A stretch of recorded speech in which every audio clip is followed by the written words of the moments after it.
Hello YouTube, kamusta kayo? This is your boy Ace checking in and we're back with another video. Nandito tayo ngayon sa may Biltoms Clothing Shop and naka-new arrival sila ngayon sa mga sapatos. Ito yung isang branch nila, yung pinaka-original branch nila dito sa Biltoms or sa Cityland Grand Center Residences.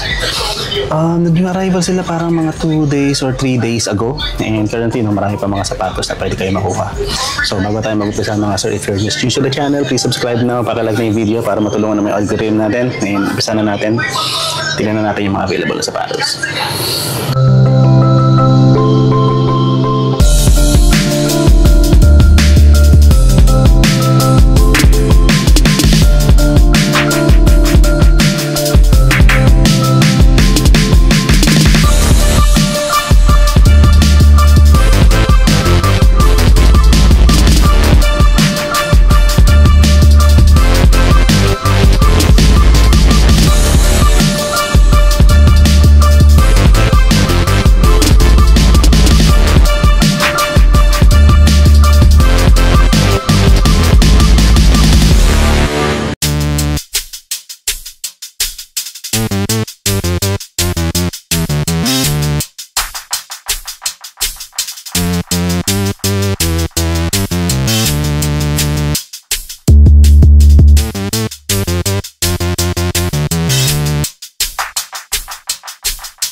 Sir, umpisa na tayo dito. Usually, palagi naman tayo dito sa likod nag-uumpisa. And let's start with this Jordan Courtside 23. Size 10 to mga sir. So, ukay-ukay lang tayo mga sir ha. Yung mga hindi masasailan dyan o gusto pa rin bumili ng mga second na sapatos na nasa ukay-ukay para sa inyo tong video na to.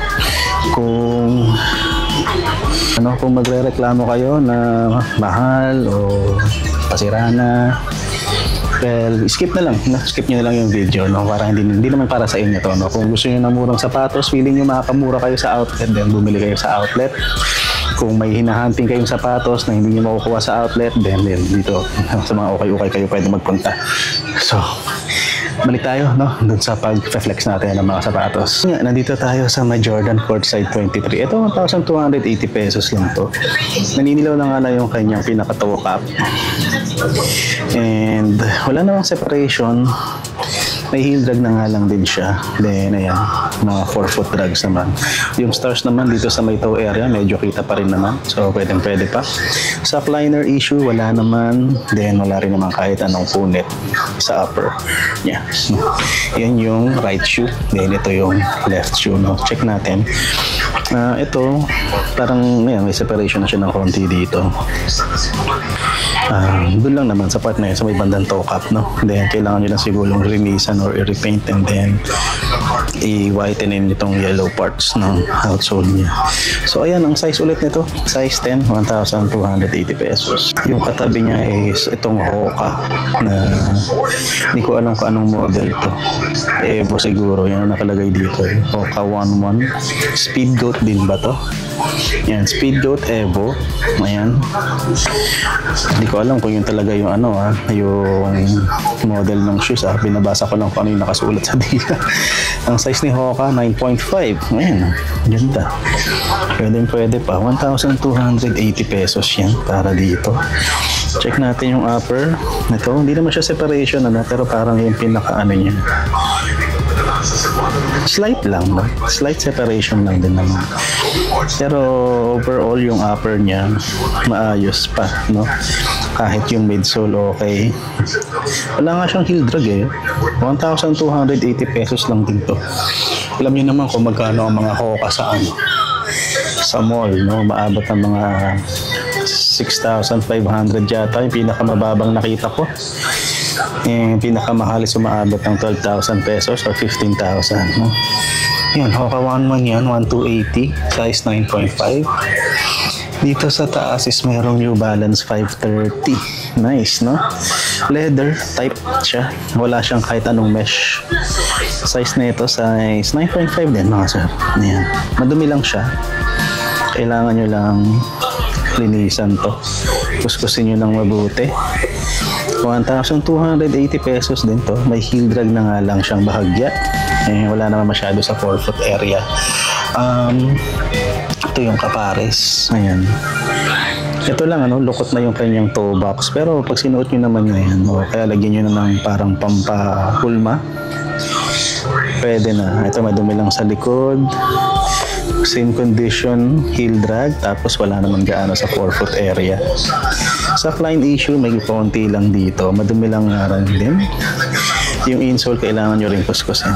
Size 9.5, 1,280 pesos. Nike Sakai na fragment na waffle. Size, ano to? Size 9, mga sir. Size 9. Medyo may parang alikabok na nga lang yung kanyang suede materials, So, kailangan nyo rin siyang linisin. Kahit ito madumi na dito. May something there. Heel drag na nga lang siya dito. Kaya 1,280 pesos. Matindi na nga lang yung forefoot drags, o yung kanyang toe drags dito. Ayan. 1,280. Kaya na bahala, mga sir. Kasi ito, tingnan nyo dito. Medyo putpud na rin to. Talagang may na sa toe area. Tsaka heel drag siya. Size 9. 1,280. Kaya na po bahala, mga sir. Kung meron pang New Balance 998, ito kailangan nyo lang diyang kuskusin muna, So technically, pag bumibili naman ng sapatos sa ukay, yung iba talaga kinukuskus muna bago, Kaso may mga sellers na nagkukuskus na bago pa i-display, Ito size 10.5. Yun lang naman, May sole step ba? Wala namang separation. Ang ganda na ito, mga sir. New Balance 998. Ito yung isa sa mga sapatos na made in USA. Tapos yung area ay yung toe niya, ay yung outsole niya. Well, signs of usage, may heel drag pero hindi nawala na nga lang yung new dito. Pero kita nyo pa yung balance, Tsaka dito sa may toe area niya, medyo pudpud na rin. May toe drags na rin siya, mga sir. Presyo niya, kung 280 rin, Ito naman, mga sir, meron tayong nakita dito na Ultra Boost version 4 na 4 black. Size nito is size 9 lang to, mga sir. So, upper niya may mga konting scratches na nga lang dito sa may cage niya. Itong 3 stripes, pati dito sa may heel cup. And then, yan, pati dito may mga gasgas na rin siya. Ilalim niya, 4-foot drags lang naman meron. Konting 4-foot drags lang, wala naman siyang heel drag.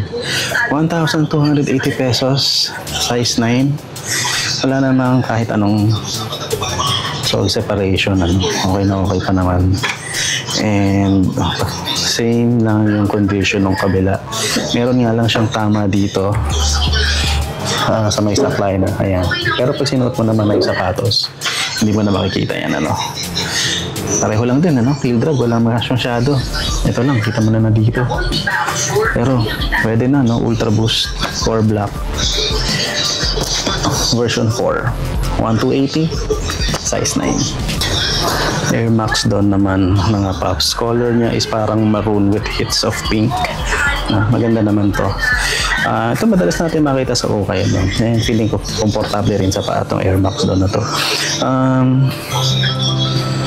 Yung size tag niya andito sa gilid. Medyo malaki to, size 10.5. Medyo madumi lang, madumi na yung parts niya, so kailangan nyo rin linisan. Actually, yung mga ganitong fabric, kailangan yung kuskusin niya, tapos kailangan yung itapon sa washing machine para mas malinis siya ng gusto. Sa client issue, wala naman. Nandito pa yung original insole. Outsole yan, check nyo na lang, mga sir. May konting heel drag na siya dito. Wala naman dito sa may 4-foot area.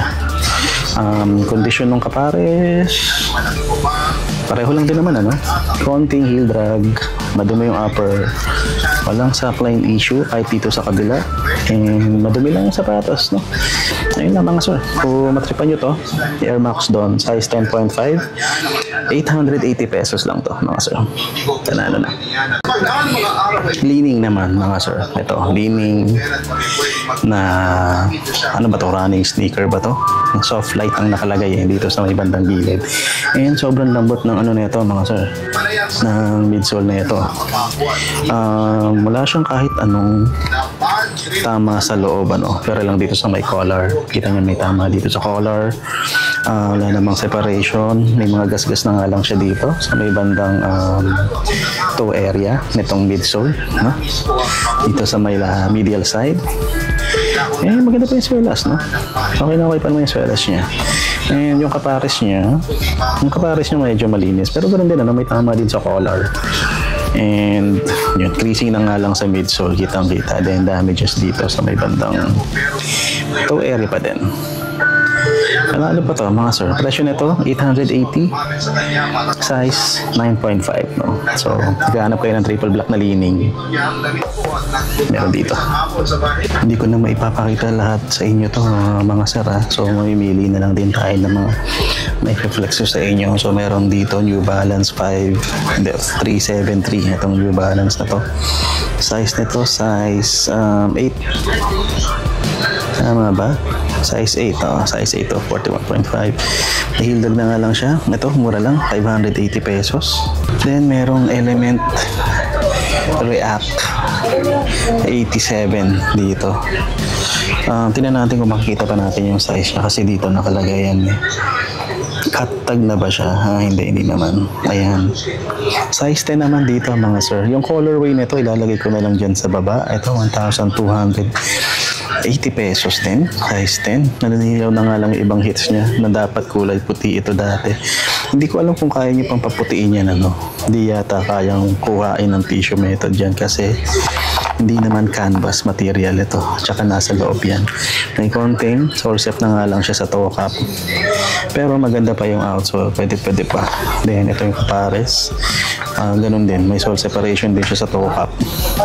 Then katabi niya ito mga paps. Off-white Vapor Max na kasama sa first na the 10, no? 8.5 lang to mga sir. Parang 1,880 yata siya.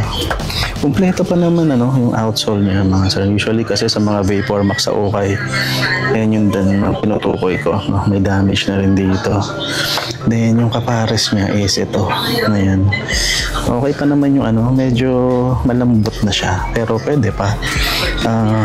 Ito, tinan nyo. Dito may goma pa. Doon sa kabila, wala na yung goma. Ito meron pa. So, hindi ko rin alam kung paano nyo mareresolve yan. Kung may pwede kayong ilagay na goma na replacement, no? Ayan, 1,880. Size 8.5. And then, meron pa dito isa pang Nike Element React 87. Ito pa siya. Ito dapat ganito lang yung kulay niyan nandito. Ayan, ito medyo maayos-ayos pa. May matinding sole separation na nga lang siya dito. Presyo nito dito, 1,280. Yung size niya, tingnan natin dito sa kabilang sapatos, no? Kasi feeling ko nandito. Yep. Ayan. Size 9.5 naman to, mga sir. Element React 87. Freak 1 mga sir. Size 8.5. 880 pesos lang mga paps to. Tignan natin kung bakit mura siya. Baka meron damages or kung ano man. Okay naman yung color. Wala naman damage sa liner. Okay pa rin naman dito. Pero, ito lang pudpud na yung banda dito. 880 pesos. Pwede na ba? Ito yung kapares Tingnan natin yung kapares. Okay naman So, kung pwede sa inyo, kunin nyo na. Anong size ulit nito? Size 8.5. 880. Freak 1. Isa pang freak mga paps. Freak 5 naman. Bang!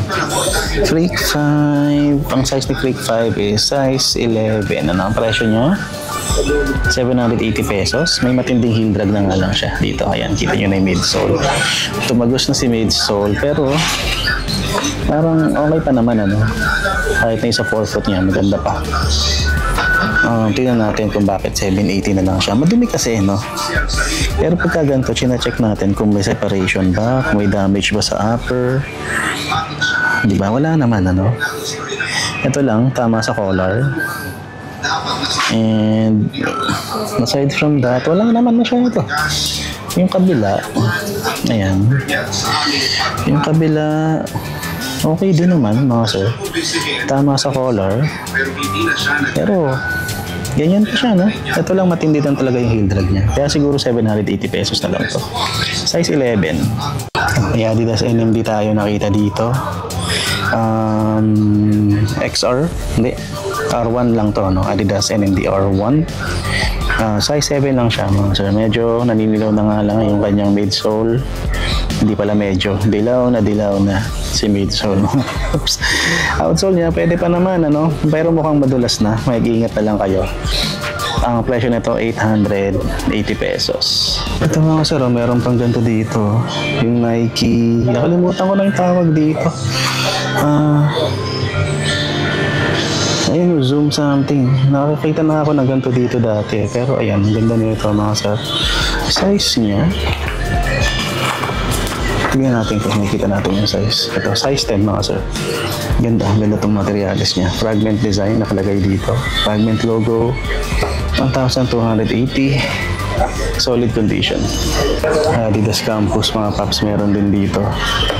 Size naman nito ni Adidas Campus, size 8.5. Feeling ko kasya sa size 9 to. Malaki size ni Adidas Campus.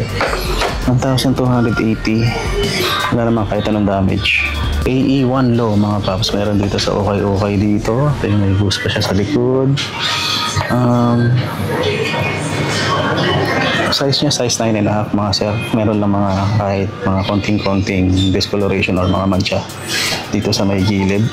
Yan yung ilalim niya. Heel drag lang konti. 1,680 pesos yung presyo. Ganda pa nito mga sir. Ayan. Yung sintes niya, buo pa naman. Hindi naman damage. Yan pa yung original insole.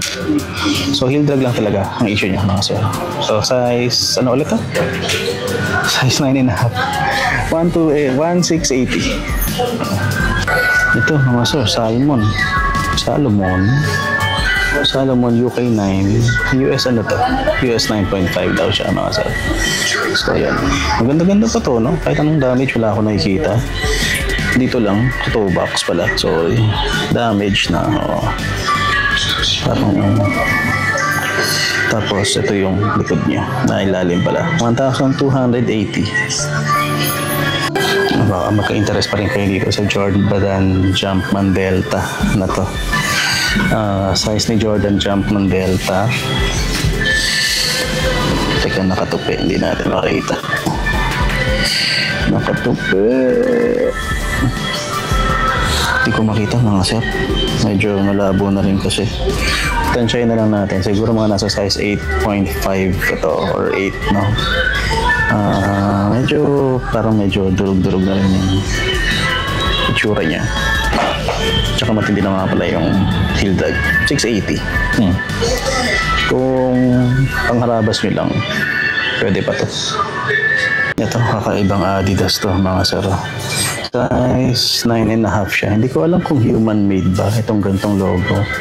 Pero yung model mismo, malagay ko na lang dyan sa may gilid o dyan sa gitna para lang malaman natin kung anong model ng Adidas Boost to. Ang presyo nito, 1,280 lang din mga sir. Size 9.5. So yung mga sapatos dito mo, kailangan nyo linisan bago nyo gamitin kasi may mga alikabok na yung iba eh. So, bilisan na lang din natin kasi lowbat na yung microphone ko. Hindi ko siya na-charge. So, merong Ultra Boost dito mga sir. Ang size ni Ultra Boost, size 10.5. Nagyayellow na nga lang yung mga plastic hits niya, cage, heel cups, and ganyan. Pero okay pa yung boost niya. Pati outsole naninilaw na rin. Presyo nito, 1,280 pesos lang din. Meron pang mga basketball shoes dito sa taas eh. Ayan. Ito, tingnan natin itong Jordan 4 Flyknit na to. Ayan, Jordan 4 Flyknit. Ito, malaki-laki yung size na ito. Tingnan natin kung makikita natin.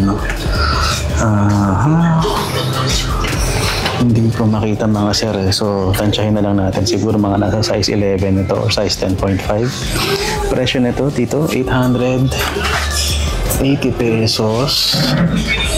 Ito sayang, may matinding sole separation na si Kobe. So, hindi ko na isasama yan. May Zion 2 dito, mga paps. Ayan, Jordan Zion 2. Ang size na ito, size 9.5, mga sir. Ito, pwede pa panlaro. Ayan, matindi pa yung kanyang outsole. Maganda pa. 1,580 para dito. Kulit ng itsura, no? So, yung strap okay pa. Yung mga gas-gas na nga lang dito. Logo ni Zion, nandiyan. Jordan brand. Yan yung ilalim niya. 1,580 ulit, mga sir. Size 9.5. Meron pang on-cloud dito, mga sir. Ayan, ma'am. Kailangan nyo lang linisan to. Pero maganda pa, no? On-cloud, Cloud Tech Face. Hindi ko alam kung ano yung pangalan ng model niya. No? Size 11 to, mga sir. Malaki-laki siya. Ayan. Outsole niya, ayan, medyo matindi na nga lang din yung drugs niya. 1,280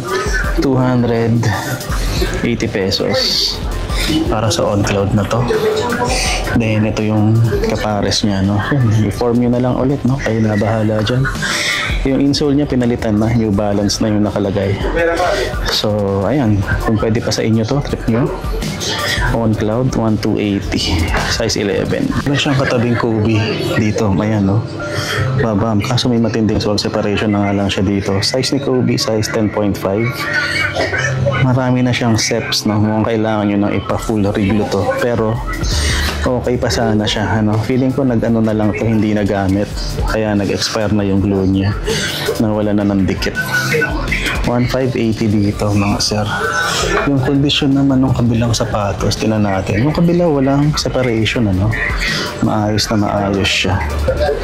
Panalo pa. Yung isa lang ang kailangan nyo ipa-reglo. Ito meron pala dito bahagya na sole separation dito sa may gilid.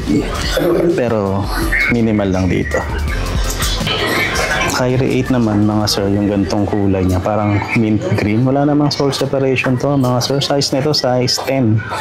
No? Size 10 ng Kyrie 8. 1,280. Maganda pa yung outsole, mga sir, ang hindi ginamit pang basketball. No? Sa kamaang palad, ito yung Kyrie na hindi ginamit ni Kyrie Irving mismo kasi hindi niya gusto yung design yung Kyrie 8 na to. Hindi ko alam kung ano yung ginamit niya na sapatos. Siguro yung Kyrie 7 pa din. Ayan siya, 1,280, size 10. Size 12 na leaning. Way of Wade yata to. Wala akong alam sa mga model ng Way of Wade ni Dwayne Wade sa leaning. Pero alam ko lang yung logo niya na ganito. And magaganda naman yung mga sapatos niya. Presyo nito, 1,280. Minimal heel drag. Wala masyado sa 4-foot drags. Yung upper niya, medyo madumi lang. Kuskusin nyo na lang. Ayan, may mga mancha dyan. Wala naman separation. Maganda-ganda pa to. Yung kapares niya is nandito. Ayan, yun yung kapares, no? Kayo na po bahala tumingin, basta size 12 po ito ng US. Ayan, 1,280 pesos. Ito naman, mga sir, ang Freak 3 yata ito. Size 9.5 naman, mga sir. Yung una akala ko dito KD, pero Freak pala siya. Nakita ko yung logo ni Giannis dito. Wala namang issue sa softline, wala ring issue sa color. Maganda pa, okay pa to. Ayan, ang ilalim niya, may konting drags na nga lang dito sa may harap. Presyo niya, mga 1,280 pesos lang din, mga sir. Grabe lang yung mga sapatos nila, no? Parang wala akong nakikita masyadong lumalagpas ng 2,000 pa dito. Ito lang may tama dito sa may collar. 1,280 para sa Freak 3. Mocha, mga sir, triple black. Ang laki ng size niya. Ito, ganyan yata talaga yan, ano? Check natin yung size. Size 12. No? Malaki, size 12. 1,280 lang din to. Hoka 11 triple black, size 12. Freak 2 naman, mga paps, ito. Ayan. Daming Giannis dito ngayon. Yung size, tignan ko na lang dito sa kabila. Size 9 lang to, mga sir. Hindi naman deform, no? Okay na okay pa naman yung condition niya. May heel drag na nga lang siya. 1,280 pesos. Para sa akin, ang pinakamagandang model, yung 1. And then, sumunod yung 3. And then, sumunod yung parang 5 yata. 5 or 4. So, ayan. Yung mga ibang sapatos pa dito. Ito, mayroon pang A6 na Gore-Tex. Ayan. Wave Rider. Bilisan na lang natin, ano, size 10. Ang presyo niya nandito eh. Medyo mahirap makita. Mga 1,280 lang din. Then merong yung ones dito ng Adidas, no? Size naman ni yung 1. Size 10 to, mga sir. 1,280. Maganda pa yung condition, ano. May kita mo naman eh. Kapag unang tingin mo pa lang kung meron ng issue, no? Kasi ito yung mukhang malinis pa talaga. And marami pa yan dito sa baba, mga sir. May waffle 1 pa dito. Ayan, merong Yeezy 350. Ayan. Then merong Ultra Boost na version, actually hindi ko alam kung anong version to, version 4, ano. Pinalitan na rin yung insole niya, naging insole na ni Lebron. 1,280, size 11 yan. Then merong RSX ni Puma dito. Si RSX size 8.5 US. Matinding heel drag na nga lang, meron 880 pesos. Then meron pang Air Max doon dyan. Meron ganitong klase ng Adidas. And itong Adidas na ganito. Size na ito, size 8.5. 1,280 pesos din. So, marami pang sapatos dito, mga sir, na hindi ko ma-flex at hindi ko na maipakita. Mauubos na kasi talaga yung baterya ng microphone ko. So baka hindi nyo na marinig yung mga susunod na sasabihin ko. So tatapusin ko na yung vlog dito. Kung gusto ninyong makita yung full selection nila dito, then puntahan nyo sila dito sa Cityland Grand Central Residences. So link ng Google Maps is ilalagay ko na lang dyan sa description. Basta ang landmark lang dito is Shaw MRT Station. Yun lang mga sir, no? Pasensya na kayo, hindi ko na ma-flex lahat. Marami-rami pa yan eh. Yan. Actually marami-rami pa talaga. Hindi ko lang maipakita. So kita-kita na lang tayo sa susunod na video. This is your boy Ace, checking out.